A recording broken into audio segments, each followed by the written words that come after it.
Customer एक high and corporate client भी है, एक बिजनेस ओनर भी है, एक हाउसवाइफ भी है, राइट, और एक एजेड इंसान भी है, दैट इज सीनियर सिटीजन. तो when you are making your content it should be very clear in your mind कि आज मैं वीडियो किस लेवल ऑफ कस्टमर, मेरा कस्टमर अवतार क्या है उस समय. And you have to tell your customer कि यार आज मैं ये वीडियो स्पेशली हाउसवाइफ्स के लिए बना रही हूँ जो इन्वेस्टमेंट करना चाहती हैं. आज ये वीडियो स्पेशली सीनियर सिटीजन्स के लिए जो एक्चुअली अपना हार्ड अर्न मनी लैंड के ऊपर इन्वेस्ट करना चाहते हैं. और ये पॉइंट जब आप इन्वेस्टमेंट करें तब ये पॉइंट बहुत इंपॉर्टेंट है कि आपका इन्वेस्टमेंट स्पैमलेस होना चाहिए, स्कैम नहीं होना चाहिए, वहां स्कैमलेस होना चाहिए. और वो कैसे होगा? वो ऐसा तब होगा जब आपको एक ऐसा वेबसाइट मिलेगा, आपको एक ऐसा बोलना चाहिए प्लेटफॉर्म मिलेगा जहां पे आपको अपने जिस भी लैंड पे, जिस भी प्रॉपर्टी पे आप इन्वेस्ट कर रहे हो उसकी सारी जानकारियां ट्रांसपेरेंसी से मिलेंगी, including the government history also. आपने क्या किया? आपने अपने प्लेटफॉर्म के बारे में बात भी की, आपने उसके हार्ट को भी टच कर लिया और आपने वैल्यू भी दी. जब आप एक जॉकी की का काम कर रहे हो it's a very responsible thing, क्योंकि आज आधा 90% of the customer is online सुबह से लेकर शाम तक. और जैसे ही आपके कस्टमर को ये समझ में आने लगेगा कि आप इस तरीके से वैल्यू ऐड कर रहे हो, ऑटोमेटिकली वो आपसे कनेक्ट होने लगेंगे, सब्सक्रिप्शन बढ़ने लगेंगे. Getting it? So this is the point. Yes, what was your take away? Ma'am, market के बारे में जानना, प्लानिंग करना, यानी कि और अदर कंपनियां क्या दे रही है फीचर्स और हमारी कंपनी में और क्या कर सकते हैं. एग्जैक्टली. अच्छा, अभी आपने जिस तरीके से बोला उसमें लो एनर्जी थी, हाई एनर्जी थी? Low energy. Low energy. क्यों लो एनर्जी में बात करना? खाना भी नहीं खाया दिन भर, अगर ऐसे ही बात करता हूँ, नहीं करना चाहिए. अभी देखो, अभी आपका जो ऑरा है ना, अगर उसका एनालिसिस करूंगी ना तो एनर्जी पता है कहाँ रहेगी? 5 से नीचे. ऐसे शोल्डर झुके हुए हैं क्या? मेरे झुके हुए हैं क्या? हाँ, मैंने तो कुछ खाया भी नहीं है. हाँ, तो इट्स वेरी इंपॉर्टेंट, क्योंकि आप मार्केट के अंदर जा रहे हो. आप इवन इनकी तरह आप वीडियो के सामने नहीं बैठे हो, आप मार्केट के अंदर फिजिकली एक्सपोज हो रहे हो. इट्स वेरी इंपॉर्टेंट कि आपके शोल्डर्स हाई रहे, झुक के मत बैठो, सीधे बैठो. सबसे पहले keep your spine straight in a rapid. वो एनर्जी ही सबसे इंपॉर्टेंट है, आपका बॉडी लैंग्वेज. आप अपने कस्टमर के सामने कैसे इंप्रेशन और इम्पैक्ट प्रोड्यूस करोगे? कैसे? पता है वो कहां से स्टार्ट होता है? जैसे आप अपने कस्टमर के सामने वॉक करना स्टार्ट करते हो, उसकी तरफ आप पहला कदम बढ़ाते हो, उस समय से आपका इंप्रेशन स्टार्ट हो जाता है, उस समय से एनर्जी बिल्डअप होना स्टार्ट हो जाती है.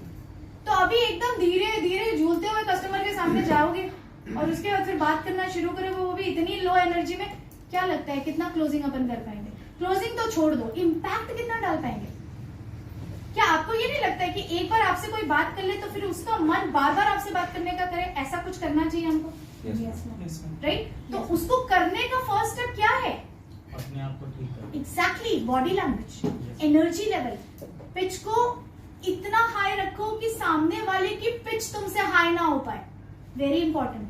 चीखना नहीं है. अभी मैं चीख रही हूँ क्या? और मेरी पिच इतनी अप्रोप्रिएट है कि मेरे को पता है कि इस रूम में किसी की पिच उतनी ज्यादा नहीं हो सकती. This is the confidence. इस लेवल से बात करना है. हाँ, बॉडी स्ट्रेट करके चलो, अपने वॉक पे काम करो, उतना कॉन्फिडेंट होके वॉक करो.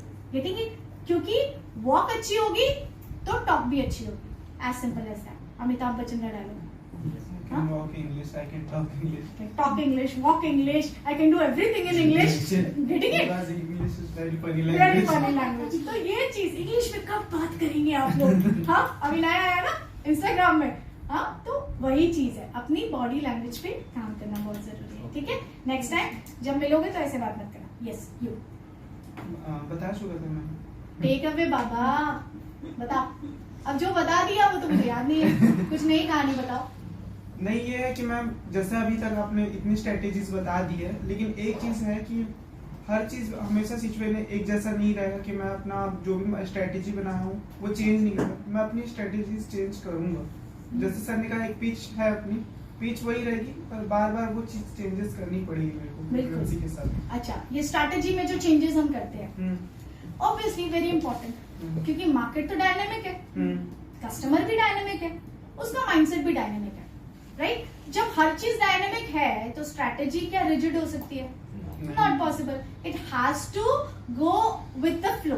जैसे जैसे कस्टमर, जैसे जैसा सिचुएशन, हमारा पिच स्टैंडर्ड रहेगा जो हमने सीखा है, लेकिन उसको इम्प्लीमेंट हमको किस तरीके से करना है, डेफिनेटली वो बहुत डायनेमिक अप्रोच में आता है, राइट? लेकिन मुझे ये बताइए कि अभी ये जो मेरा सवाल था, अभी देखो यहीं पे बात आती है कि मैंने तुमसे क्या पूछा और तुम मुझको क्या जवाब दे रहे हो.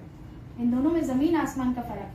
अब तुम्हारे कस्टमर, अगर मैं आपकी कस्टमर हूँ, मैंने क्या पूछा और आप मुझे क्या जवाब दे रहे हो, ये बहुत इंपॉर्टेंट है. आपको लग रहा है कि आप जवाब दे रहे हो, आपने 100 शब्द बोले. अभी सर ने आपको सिखाया ज्यादा बात नहीं करना है, कम बात करना है, क्वालिटेटिव बात करना है, अटेंटिव बात करना है. कस्टमर ने क्या पूछा, मैं क्या जवाब दे रहा हूँ, कितने शब्दों में जवाब दे रहा हूँ, ये बहुत. मेरा क्वेश्चन क्या था? मेरा क्वेश्चन ये था कि अभी जो मैंने आपको बताया उसमें से कौन सी चीज आपके लिए टॉप मोस्ट टेक अवे था, जबरदस्त था, आहा मोमेंट था कि हाँ यार ये पता चल गया, सुपर मजा आया. वो क्या था आहा मोमेंट, वो लर्निंग क्या थी आपकी? ये मेरा सवाल था. अपने आप को प्रोफेशनल बनाना है. मास्टरपीस. मास्टरपीस. तो समझ में आया सवाल? जब कस्टमर का सवाल आता है तो जवाब भी उसी के इर्द गिर्द घूमना चाहिए. वो जवाब नहीं चाहिए जो आपके दिमाग में. अभी सर ने क्या सिखाया आपको? प्रैक्टिकली सिखाया कि आपको क्या पता है, इससे कोई मतलब नहीं है बाबा किसी को. आप श्वेता रानी सिंह हैं, इससे कोई फर्क नहीं पड़ता. आप हाउसिंग कार्ड में काम करते हैं, इससे कोई फर्क नहीं पड़ता. इसलिए तो हमने पिच पे काम किया, राइट? पिच को कन्वर्ट किया कि सामने वाले के 2 सेकंड में आप उसके दिमाग में क्या बात डालोगे.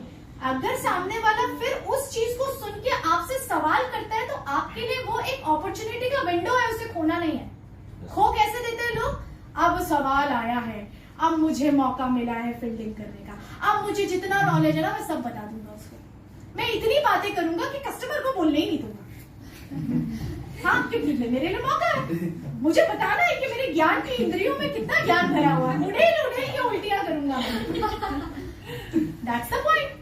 पर ये नहीं करना है. इट्स अ पुराना rule.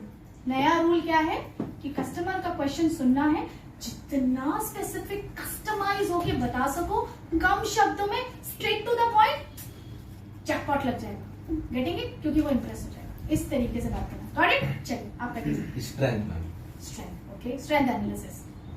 Self interest, sorry, strength हाँ. प्लस हमारी जो कंपनी की स्ट्रेंथ है उसको हमको सबसे पहले पहचानना है. Very good. तो क्या करना है इसके लिए? डेली मॉर्निंग में उठ के सेल्फ इंट्रोस्पेक्ट करना है. एक जनरल बताइए, इसका तरीका मैं बताती हूँ मैं क्या करती हूँ.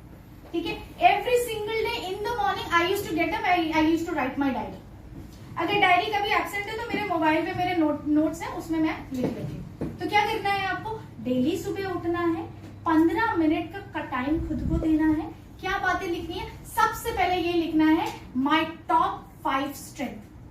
Thank you God you made me pretty. It's a strength. Good face मिला है, अच्छा स्ट्रेंथ है बाबा. मार्केट के अंदर बहुत स्ट्रेंथ है, गुड लुकिंग लोगों का बहुत वैल्यू है. ठीक है? फिर क्या बोलना है? Thank you God you made me so dynamic. I am a confident communicator. अभी क्या कर रहे हो? ध्यान कहाँ जा रहे हो? सुबह उठ के नॉर्मली ध्यान कहाँ जाता है? ओह माय गॉड, कल कस्टमर क्लोज नहीं हुआ था यार. हाँ, बॉस से इतना डांट पड़ गया यार, सीनियर इतना एक्सपेक्ट कर रहे, सैलरी हाइक कैसे होगा, अगले महीने EMI देना है. ये सब जाता है ना.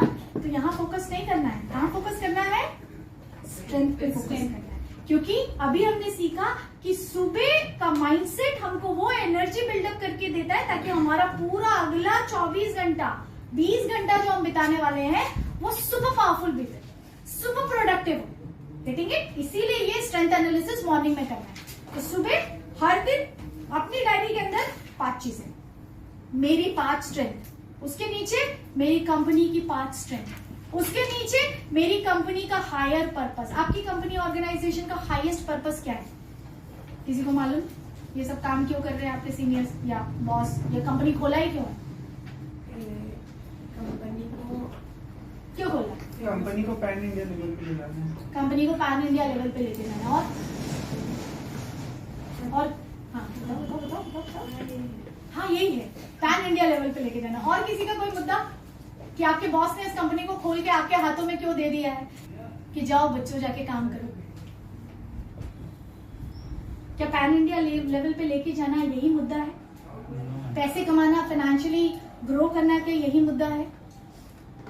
तो सबसे पहले समझो, समझा दे रही हूं आज कि क्योंकि आप अभी हम यहाँ पे बैठ के हाउसिंग कार्ड के बारे में बात करें, तो हाउसिंग कार्ड का सबसे हाईएस्ट पर्पस जो है वो क्या है?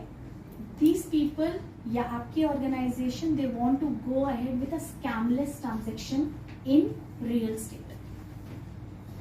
स्कैमलेस ट्रांजैक्शन के बारे में जब मैं बोलती हूँ, जब ये वर्ड भी बोलती हूँ, तो इस वर्ड से कौन सी एनर्जी जनरेट होती है? Positive, very consistent, very compassionate, very contributing. मतलब हम सोसाइटी के अंदर एक ऐसा सिस्टम देना चाहते हैं जहां पे जो बेचारे लोग जमीन को खरीद के जब अपना घर बनाए तो कल की डेट में वो किसी कॉन्फ्लिक्ट में ना फंसे जमीन को लेके, क्योंकि एक घर नहीं होता, एक सपना होता है। एक कॉर्पोरेट नहीं होती है, एक सपना होती है।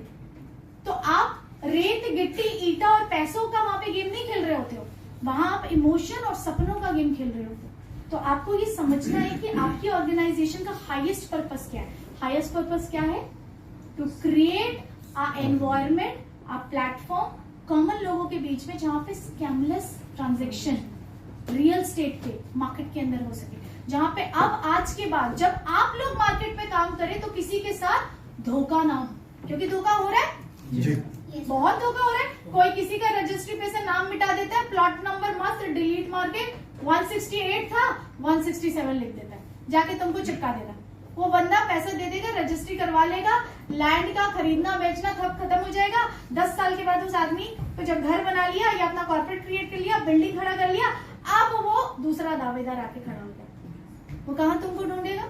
नहीं ढूंढेगा, लेकिन 50 गालियां जरूर देगा। इसी चीज को इरेडिकेट करने के लिए housing card is working and it's a big mission. So you need to connect yourself with the purpose of the company. When you will be connecting yourself with the purpose of the company, then it is worth. So हर दिन क्या लिखना है? Purpose लिखना है, company का purpose लिखना है। ठीक है? अच्छा, इसको लिखने से क्या होगा? मैं बिना लिखे दिमाग में भी बोल सकता हूँ, ऐसा आपके दिमाग में आ सकता है, क्योंकि आता है लोगों के बीच में। तो बोलो दिमाग में, पर उसे होगा क्या? जब दिमाग में बोलते रहोगे ना, तो यहाँ पे एक धनुष आएगा, फिर दूसरा धनुष आएगा, तीसरा धनुष आएगा, और ऐसे 50 धनुष बीच में आएगा। लेकिन जब आप लिखते हैं किसी चीज को, तो आप अपने साइकोमोटर स्किल्स को ड्राइव करते हैं। That is your mind got connected with your body, and your body get connected with your emotion, and then your emotion get connected with your spirit. Getting it? ये पूरा flow है। Your mind connection body से, body का connection दिल से, emotion से, emotion का connection आपके स्पिरिट से, and spirit is directly proportional to the energy you are carrying. जो भी एनर्जी में आप वाइब्रेट हो रहे हो, वो आपका स्पिरिट कनेक्शन है। तो क्या करना है? बिजनेस के अंदर स्पिरिचुअल कनेक्शन लाने की जरूरत है।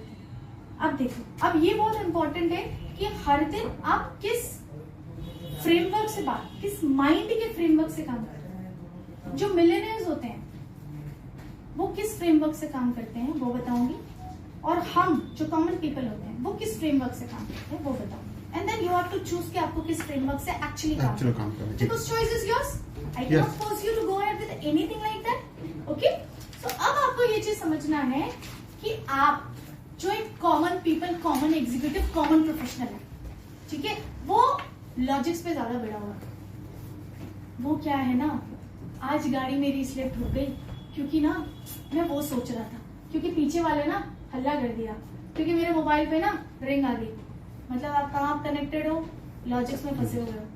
आपकी इंट्यूटिव मसल आपके लिए काम नहीं कर रही। इंट्यूशन वर्ड समझते हो ना? गाड़ी चला रहे थे, अचानक से एक आवाज आई, राइट टर्न, और आपने राइट टर्न ले लिया और बड़ा हाईवे यहाँ से चला लिया। क्या है वो? इंट्यूशन है। That is not logic. आपकी स्पिरिट के अंदर से एक सेल्फ टॉक आता है, उसको सुनना सीखो।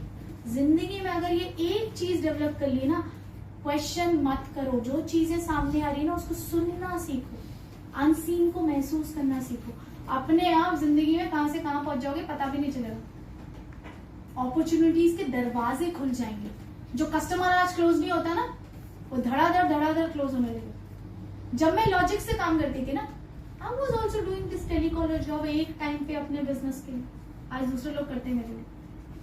जब मैं ये काम करती थी तो मैं भी आपकी तरह थ्राइव करती। यार कस्टमर क्लोज नहीं होता यार, ऐसे कैसे मानता नहीं है, मैं दे तो बड़ी अच्छी चीज रही हूँ, मान नहीं रहा यार। Getting it? लॉजिक से फंसे हैं। एनर्जी को बिल्डअप करना पड़ेगा, इंट्यूशन को सुनना पड़ेगा, और जब इंट्यूशन की एनर्जीज को सुनोगे तब तुमको पता चलेगा कि तुमको आज 10 क्लाइंट की अगर लीड्स मिली है, 10 लीड मिली है, हम कैसे चलते हैं। ये 10 लीड है, मैं नंबर 1 को कॉल करूंगी, फिर 2 को कॉल करूंगी, फिर 3 को कॉल करूंगी, फिर 4 को, 5, 6, 7, 8, 9, 10। राइट? दिमाग ऐसे काम करता है, ऐसे करते हैं मेजोरिटी ऑफ द लोग। लीड मिला, शीट नंबर 1 to 10। इंट्यूशन कहाँ है बाबा? कहीं नहीं। उस शीट को देखो, उसको छू, आंख बंद करके। तरीका बता रही हूँ, बड़ा वियर्ड लगेगा, लेकिन अगर हमारे सेशंस में आओगे ना तो सबसे ज्यादा काम हम एनर्जी पे करते हैं, सबसे ज्यादा काम हम फेथ पे करते हैं। क्योंकि जब आप लॉजिक्स का यूज करते हो तो आप हमेशा जिंदगी में सीढ़ी दर सीढ़ी, सीढ़ी दर सीढ़ी, सीढ़ी दर सीढ़ी चढ़ोगे। लेकिन जब आप अपने इंट्यूशंस का एक्चुअली में बेनिफिट उठाने लगते हो ना, जो आपकी सबसे बड़ी पावर है, जब आप उस अनसीन को सुनने और देखने लगते हो, तब पता है क्या होता है? आप इस हिमालय पर्वत से उस हिमालय पर्वत पे बिना किसी सपोर्ट सिस्टम के जंप करने की ताकत रखते हो। ये कैपेबिलिटी आपके अंदर आ जाती है। तो स्टार्ट यूजिंग योर इंट्यूशन। ये इंट्यूशन बिल्ड कैसे होता है ये भी बता दो। बोलोगे मैम आधी स्टोरी बता के चले गए आप। इंट्यूशन बिल्ड कब होता है? जब सुबह का 15 मिनट, एटलीस्ट मिनिमम 15 मिनट आप खुद के सॉलिट्यूड में बैठते हो, आप खुद की जनरल को लिखते हो, आप ऊपर वाले का धन्यवाद करते हो, ग्रैटिट्यूड एक्सप्रेस करते हो, तब आप अपना ध्यान वहां लेके जाते हो कि वाओ मेरी जिंदगी में ये भी है, ये भी है, ये भी है, ये भी है। इन कंपैरिजन टू जो मेरा ध्यान हमेशा इस चीज में जाता है कि मेरी जिंदगी में ये नहीं है, ये नहीं है, ये नहीं है, ये नहीं है, ये नहीं है, क्योंकि सुबह सबका ध्यान वहीं जाता है, किसी का पॉजिटिव नहीं जाता है। और कोई बोल देगा ना कि ma'am I am super positive, सुबह उठ के मेरे को पॉजिटिव लगता है, मैं बोलूंगी झूठ बोल रहा हूँ। That much experience I am holding with the client and the customer, right? तो किसी को पॉजिटिव थॉट नहीं आता, सुबह बनाना पड़ता है, उसको क्रिएट करना पड़ता है, पॉजिटिविटी को क्रिएट करना पड़ता है। आज तक कभी किसी किताब को तुमने मार्केट में देखा, I can not do it पे कभी किताबें छपती है क्या? तुमने सुना है how to have the negative mindset? ऐसी किताब कहीं पढ़ी है? नहीं पढ़ी ना। I can do it, I have to do it, how to be into a happy emotions, how to affirm yourself, how to be positive, ये सब पे किताबें। तो कितना मुश्किल है पॉजिटिव रहना, क्योंकि हमारे आसपास सारा नेगेटिव एनवायरनमेंट है। यानी कि आज काल का युग है। हमारा कार्मिक अकाउंट हर बार जब एक तराजू की तरह तोलोगे तो हर बार तुम्हारा कार्मिक अकाउंट नेगेटिव तरफ ही जाएगा, तुमको बोलेगा नेगेटिव काम करो, तुमको हमेशा सेल्फ सेंटर्ड बनाएगा। सेल्फ सेंटर्ड नहीं बनना है, सेल्फ कंपैशनेट बनना है। सेल्फ सेंटर्ड और सेल्फ कंपैशनेट में एक छोटा सा धागा है बीच में। क्या है? छोटा सा धागा है। जो सेल्फ सेंटर्ड आदमी होता है ना, वो हमेशा अपने बारे में सोचता है, मेरा फायदा, मेरा पता, what's in this thing for me, मेरा फायदा, मेरा फायदा। और जो सेल्फ कंपैशनेट होता है ना, वो ये सोचता है मेरा फायदा और दूसरे का फायदा, बस यही खेलना है। तो यहाँ पे अगर तुम सेल्फ कंपैशनेट हो जाओगे ना, तो तुम ऑर्गेनाइजेशन का बेनिफिट, अपना बेनिफिट, सबका बेनिफिट, सब पे काम कर लो। Getting it? तो इंट्यूटिव बनने का सबसे पहला बिगेस्ट हथियार, सुबह उठ के 15 मिनट से जनरल को लिखना है, ठीक है, ताकि वो इंट्यूशन की एनर्जी बिल्डअप हो पाए। अब जब सामने लीड आती तो करना क्या है? कुछ नहीं करना है, सामने बैठना है, उसको देखना है, बिना डिस्ट्रैक्शन के उसको देखना है, ठीक है। मीटिंग के अंदर जा रहे हो, क्लाइंट से मीटिंग करने जा रहे हो, कहीं एक जगह चुपचाप बैठ जाओ, सबसे पहले आंखें बंद कर लो and do some self talk. क्या सेल्फ टॉक करना है? God, whatever you are bringing in front of me, I am enough capable to handle it. पहला चीज। God, whatever I am going to face, I know you are going to land me up into a good situation and the best situation. Second thought, getting it? God, whatever is happening, it is happening for a greater good, and I have no doubt in that. जब इस doubtless intention के साथ board room के अंदर घुसोगे ना, enter करोगे, corporates के अंदर एंटर करोगे, क्लाइंट से कम्युनिकेट करोगे, एवरी सिंगल डील जो है वो क्रैक होगी। मेरी होती है, मैं लाखों रुपए की डील ना ऐसे क्रैक करती हूँ आजकल। मुझे अब मिलने का भी जरूरत नहीं है लोगों को। तुमको क्या लगता है ये ट्रेनिंग मुझे कैसे मिली है? वो रूपाली को मालूम है, सिर्फ एक फोन कॉल पे मिली है। ठीक है, ये होता है एनर्जी का खेल। इस तरीके से आप अपनी जिंदगी में अट्रैक्ट करते हो। देखो ट्रेनिंग्स के दौरान आपको हम सिस्टम बताते हैं, आपको हम फिजिकल लॉजिक्स बताते हैं, और मेरे जैसा इंसान आपको अनसीन को टैप करना सिखाता है, जो एक सबसे पहली सीढ़ी और सबसे जरूरी मुद्दा है जो हर किसी को आज पता होना चाहिए कि आप अपनी इंट्यूटिव एनर्जी को कैसे बिल्डअप करोगे। जिंदगी में कुछ भी आए सिचुएशन, कुछ भी आए, कितनी भी खराब आए, नेवर क्वेश्चन इट। भगवान ये मेरे साथ क्यों हुआ, ये नहीं पूछना है। भगवान वाओ इतना डिफिकल्ट सिचुएशन मुझे दिया, आई नो यार I am your best player, इसलिए तो इतना प्रॉब्लम में डाला है। मैं आ जाऊंगा बाहर, क्योंकि मुझे पता है कि तुमने जो ये सिचुएशन दी है ना मुझे, तो तुमको ये पता है कि मेरे अंदर कैपेबिलिटी है। तभी तो भगवान है। कोच क्रिकेट सब देखते हैं, कोच अपने सबसे बेस्ट प्लेयर को सबसे डिफिकल्ट सिचुएशन में उतारता है। Yes no? क्यों? उनको क्या पता है कोच ये चाहता है कि वो हार जाए? नहीं, नहीं ना, वो अच्छी तरीके जानता है कि उस सिचुएशन को हैंडल कर सकता है। हैंडल कर सकता है। अगर ये बात सच है तो इसका मतलब ये है कि खुदा ने हम सब के अंदर कैपेबिलिटी पहले से डाल के जी। सिचुएशन, इस सिचुएशन का एक्सेस पॉइंट मुझे इस टाइम के डायमेंशन में अभी मिला है, लेकिन कैपेबिलिटी अगर इस विश्वास के साथ हर दिन उठोगे और काम करोगे तो पता है आज से 2 साल के बाद किसी अलग ही डायमेंशन पे होगे जब हमसे मिलोगे। Getting it? So, अगर इस this you know all these things, I want to end up the session. Okay, now it's your turn. Next 10 minutes, people can ask question, any of the question, and both of us are there. हम हैं आपके सामने, आप सवाल पूछने के लिए। And Rupali, if you want कि आपको कोई और चीज है जिसके बारे में हम 5 मिनट और बात करें तो you can just go ahead. Like it's the ball is in your court. Basically, I want the last thing कि to make the conversion. Still हो सकता है इनको कुछ क्वेश्चन हो, क्योंकि मेनली वही होता है कि हम फुल एफर्ट लगाते हैं, लेकिन at the end full pitch लगाने के जब ना सुनने को मिलता है, it might possibility in future वो बुलाएगा, लेकिन वो उस चीज को किस वे पे है। राइट, तो ये बहुत इंपॉर्टेंट पॉइंट है। और जब कम्युनिकेशन एक्चुअली जब हम कम्युनिकेशन करते हैं कस्टमर से, क्योंकि मैं जनरल बात नहीं करूंगी आपसे, क्योंकि हम यहाँ पे बिजनेस को डील कर रहे हैं, हम यहाँ पे कस्टमर्स को डील कर रहे हैं, तो हम उसी पर्सपेक्टिव और उसी बास्केट के अंदर अपने आप को डालेंगे। राइट, तो अब जब आप दिन भर में 10 लोगों से मिलते हो, जब आप दिन भर में 10 लोगों से मिलते हो तो 10 में से क्या होता है, 6 लोग, ये होता है 3 सिचुएशन होती है। जो आप लोग मुंडी हिलाओगे तो मुझे पता चल जाएगा मैं एकदम सही ट्रैक पे चल रही हूँ, ठीक है, क्योंकि मुझे पता है कि मैं सही ट्रैक पे हूँ। राइट, तो पहली सिचुएशन ये होती है कि जब आप 10 लोगों से मिलते हो तो 10 में से 2, 3, 4 ऐसे लोग रहते हैं, 4 ऐसे लोग मिलेंगे जिसको इंटरेस्ट ही नहीं आया, क्योंकि या तो उसको समझ में नहीं आया या हम नहीं समझा या तो पाए। हम समझा नहीं, दोनों में से कुछ भी हो सकता है। जी, ये पहला ऑप्शन नंबर 1 ये होता है। उसी दिन के अंदर आप 3 ऐसे लोगों से मिले जो ना आपके कदम चूम लेंगे, इतना बढ़िया समझाया आपने, लेकिन आपसे बाय नहीं करेंगे, क्योंकि या तो प्राइस पॉइंट हाई है, या तो उसकी पॉकेट लूज है, करना तो चाहता है पैसा नहीं है। राइट, या तो बोलना चाहिए आपका प्राइस पॉइंट इतना हाई है कि उसका बजट नहीं है, और या तो राइट नाउ ही is not interested to go ahead with this transaction, कुछ भी हो सकता है। ठीक है, तो ये 3, अब ये 3 में अब आपके अंदर एंथुसियाज्म लेवल जो है ना वो उबल के बाहर आता है। जब सामने वाले की आप फ्रीक्वेंसी रीड कर लेते हैं, यार इसको तो मजा आया है मेरे से बात करके, लग रहा है कि ये खरीद लेगा, और फिर at the end of the day वो नहीं खरीदता, बाबा वो नहीं खरीदेगा, तब क्या